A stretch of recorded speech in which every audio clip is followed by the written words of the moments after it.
Sobat KMK, kembali lagi dengan kita Divisi Humas di PAUS Podcast Asik with Us.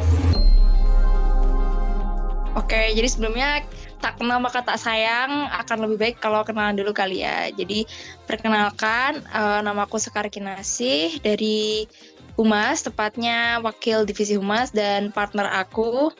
Dan aku Felicia Zevania sebagai Kepala Divisi Humas.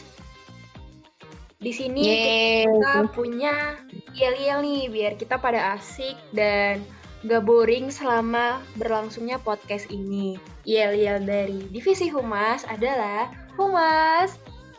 Uhuy! Keren. Jadi untuk kali ini podcast di bulan September ini kebetulan Divisi Humas nih yang bakalan membahas topik yang banyak banget dibahas oleh orang-orang dan terjadi di kalangan remaja, yaitu pacaran beda agama. Bener banget. Kayak tentunya di era sekarang tuh malah menurut aku malah jadi tren ya pacaran beda agama. Apalagi kalau kalian tahu TikTok ya, pasti tuh banyak banget konten-konten yang membahas pacaran beda agama. Nah, kita bakal ngeliat nih gimana sih pacaran beda agama kalau dilihat dari sisi agama Katolik gitu. Kalau dari kamu pernah nggak sih Ci kamu pacaran beda agama? Kebetulan untuk pengalaman pacaran beda agama sekarang ini ya, saya sedang berada di dalam cakupannya karena sekarang saya sedang berada di pacaran berbeda agama.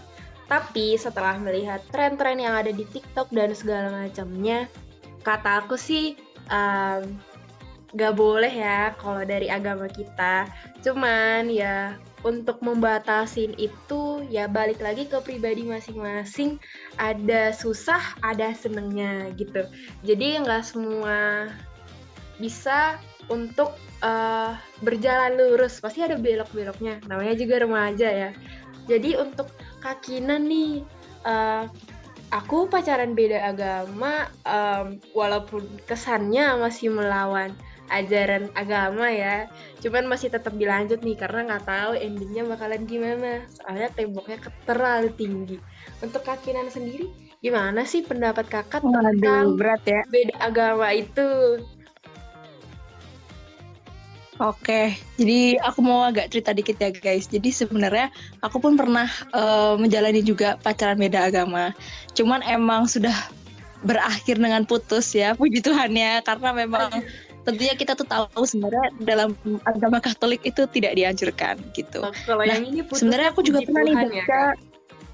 Iya, puji Tuhan karena emang ya, dan akhirnya puji Tuhannya juga sekarang udah seagama banget nih. Jadi sekarang aku lagi menjalin hubungan yang sama-sama Katolik nih guys gitu. Puji Tuhan banget. Nah, emang aku tuh sempet kepo gimana sih pandangan dari gereja tentang pacaran beda agama. Nah, aku pernah lihat di beberapa artikel yang mengulas tentang pacaran beda agama dilihat dari sisi gereja Katolik. Sebenarnya gereja itu punya hak untuk memberitahu kalau pernikahan beda agama itu sesuatu yang nggak mudah sebenarnya bagi kehidupan pernikahan. Tapi di sini aku juga setuju sih karena biasanya rata-rata pacaran itu kan isinya tuh lebih ke senang-senang ya. Kadang tuh kalau aku dengar-dengar dari cerita orang tuh kehidupan pernikahan itu benar-benar kehidupan yang benar-benar 180 derajat beda lah ketika pacaran. Nah, kadang aku mikir kayak mungkin yang seagama aja bisa sulit, apalagi yang pacaran beda agama gitu kan, dimana agama ini kan semacam hal yang apa ya, agak sensitif gitu ya kalau dibawa ke pernikahan, karena ini juga menyangkut tentang iman dan kehidupan pribadi seseorang. Nah, kalau dari artikel yang aku baca itu sebenarnya disebutkan bahwa pernikahan beda agama itu bisa membahayakan pertumbuhan iman itu sendiri, sehingga memang pernikahan beda agama ini nggak dianjurkan sama gereja Katolik. Nah, setahu aku juga sebenarnya kalau pacaran beda agama yang Katolik Kristen gitu memang masih ada beberapa yang bisa dilangsungkan ya di gereja Katolik. Cuman memang mungkin itu akan melalui beberapa prosedur yang cukup rumit, mungkin aku kurang tahu ya. Cuman memang terlepas dari prosedurnya bisa atau enggak, memang akan lebih baik sih untuk tidak melakukan pacaran beda agama itu sendiri. Nah, disebutkan juga nih di artikel itu Ci, kalau emang harus menikah beda agama, gereja itu sebenarnya akan memberikan ketentuan kok supaya pernikahan itu bisa sah juga di hadapan Tuhan dan gereja. Dan ketentuan atau syarat ini juga demi kebaikan pasangan yang menikah tersebut. Tapi akan lebih baik bahwa seseorang ketika menikah dengan seseorang yang berbeda agama itu mengetahui dulu konsekuensinya dan juga tetap memaknai pernikahan tersebut secara Katolik, karena pernikahan secara Katolik itu dilaksanakan untuk menjadi gambaran persatuan kasih antara Kristus dan gerejanya. Gitu Ci kalau yang dari aku lihat dari artikel. Lumayan berpengaruh juga ya. Jadi kayak sebenarnya dalam gereja Katolik itu dianjurkan untuk tidak berpacaran beda agama karena nanti seperti yang Kinan tadi bilang bakalan memperkurang kita akan pengetahuan iman dan sepertinya akan lebih banyak tantangan-tantangan lain yang dihadapin kalau semisal kita berpacaran beda agama.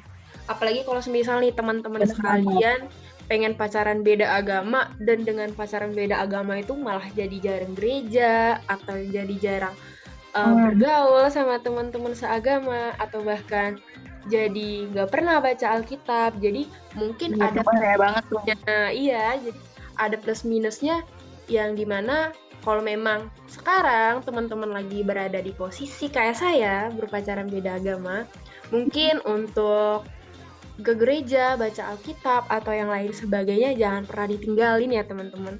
Karena ya tetap aja kalau pacaran mungkin kalau untuk bukan tujuan serius dan untuk cari senengnya doang, karena mungkin dengan pacaran beda agama kamu ngerasa oh orangnya tepat juga, cuman agamanya beda ya, tapi jangan sampai teman-teman sekalian meninggalkan kewajiban yang dimana agama kalian itu membutuhkan kalian untuk sering-sering datang ke rumah Tuhan dan beribadah gitu.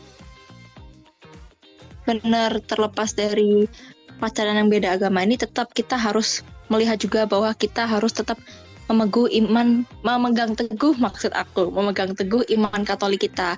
Tapi di satu sisi kita juga harus tetap toleransi dengan agama yang dimiliki pasangan kita. Jadi sebenarnya kalau dengan perbedaan tersebut sebenarnya indah, cuman tetap kembali ke masing-masing individu ya, bahwa dengan kita berpacaran beda agama seperti yang disebutin Cia tadi, kita tetap harus melaksanakan tanggung jawab kita sebagai umat Katolik gitu. Nah, aku juga sempat lihat beberapa ayat Alkitab nih Ci yang menyebutkan atau bisa dikatakan relate lah dengan pacaran beda agama. Ini aku pernah baca, yaitu 2 Korintus bab 6 ayat 14-15 disebutkan seperti ini. Janganlah kamu merupakan pasangan yang tidak seimbang dengan orang-orang yang tak percaya. Sebab persamaan apakah terdapat antara kebenaran dan kedurhakaan, atau bagaimanakah terang dapat bersatu? Persamaan apakah yang terdapat antara Kristus dan Belial? Apakah bagian bersama orang-orang percaya dengan orang-orang tak percaya? Nah, itu ayat yang lumayan nampol sih ya Ci buat teman-teman atau orang-orang yang kamu ada ayat kitab lagi nggak Ci yang mungkin nampol gitu? Iya lumayan ya, tadi kayak langsung kayak nyes gitu dengernya karena terlalu disinggung banget ya. Terus aku ada ayat Alkitab nih, yang tadi kalau dari Kinan ayat Alkitab yang mendeskripsikan banget secara bagus dan panjang gitu kan. Dari aku ini yang cukup singkat, itu dari Efesus 4 ayat 5, yaitu satu Tuhan, satu iman, satu baptisan, yang dimana kita harus menikah dengan orang yang satu Tuhan, satu iman, dan satu baptisan. Kalau memang di pacaran beda agama tuh kan ada yang memang kita temboknya yang tinggi banget, dan ada beberapa temen yang memang dia satu Tuhan, tapi beda iman dan beda baptisan. Itu gimana lagi? Nah, di sini dianjurkan untuk tetap satu Tuhan, satu iman, dan satu baptisan. Di mana di gereja Katolik itu mengajarkan untuk kita saling mencintai satu baptisan Tuhan saja. Di mana kalau Katolik itu harus benar-benar bisa untuk melanjutkan ke pernikahan gitu. Dimana pernikahan Katolik itu bukan mudah. Jadi di sini pacaran beda agama, kalau yang seperti Kinan bilang tadi, dimana yang pacaran satu agama aja susah, apalagi yang beda agama. Nah, di agama Katolik nih teman-teman, seperti yang kita tahu, untuk mengurus ke jenjang pernikahan itu sangat sulit. Kita melalui banyak tes dan kita bahkan ada kursus seperti itu untuk melanjutkan ke jenjang pernikahan. Dan di mana bukan hanya itu saja, setelah kita sudah melewati kursus tersebut dan akhirnya menikah, untuk bercerai saja itu mempunyai peraturan yang khusus dan bahkan sulit atau bahkan mustahil untuk dilakukan. Yang dimana disebut dalam Benar banget. itu apa yang telah dipersatukan oleh Tuhan tidak boleh diceraikan oleh manusia. Maka dengan itu teman-teman, kalau memang sekarang teman-teman masih ada di posisi saya juga, berpacaran beda agama, mohonlah dipikirkan baik-baik lagi, gimana kelanjutannya, pikirin ke depan, apakah harus melalui tembok itu dengan meninggalkan agama atau gimana, pokoknya dipikirin matang-matang lah, diomongin ke keluarga juga. Ya, tapi kalau boleh, kata saya sih, jangan pernah mengkhianati Tuhan kamu dan jangan pernah kamu mengambil dia dari Tuhannya gitu. Jadi ya kalaupun sekarang lagi dalam posisi pacaran, ya mungkin nikmatin aja dulu masa pacarannya, jalanin aja dulu. Nanti ada masanya kalian bakalan sadar dan bakalan paham kayak ya udah berarti emang kita nggak boleh saling berkhianat gitu. Jadi untuk itu, untuk proses pacaran dan berlangsung ke pernikahan tadi, kita harus melalui banyak rintangan dan harus banyak diyakinkan, dikasih cobaan oleh Tuhan gitu. Supaya nanti yang udah fix, kayak kita memilih, oh aku nikah bareng dia aja. Jadi pas udah nikah tuh nggak ada pilihan untuk cerai, karena dimana di Katolik itu untuk berpisah itu sangat sulit dan bahkan mustahil. Jadi dianggap dengan kursus yang diberikan dalam sebelum pernikahan tadi, dianggap untuk kayak ya udah dari kursus ini bakalan mempererat hubungan yang dimana nanti tidak ada perpisahan setelahnya gitu. Bener, jadi sebenarnya kalau kita mau ambil kesimpulan nih tentang pacaran beda agama, kita tarik benang merahnya.